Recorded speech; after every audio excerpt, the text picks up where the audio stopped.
High বন্ধুরা, তো আমরা জামাই ষষ্ঠীর পরে একদিন চলে গিয়েছিলাম জামাই ষষ্ঠী।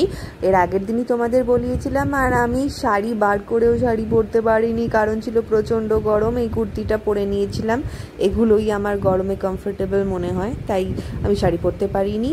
আর গয়নার মধ্যেই ছোট্ট একটা ম্যাচিং ইয়ারিং পরে নিয়েছিলাম। আর গুবলাইও দেখো এই সুন্দর একটা হালকা ফুলকা ফ্রক পরে নিয়েছে, আর দুটো ঝুঁটি বেঁধে নিয়েছে, যেটা বেঁধে দিয়েছে ওর বাবা। তারপর আমরা সোজা চলে এসেছিলাম আমাদের মায়ের বাড়ি।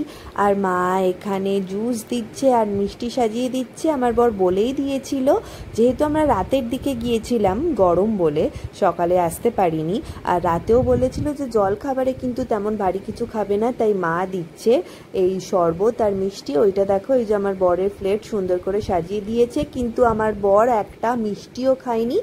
বাবা আর মেয়ে দুজনে মিলে শুধু শরবতটা খেয়েছে।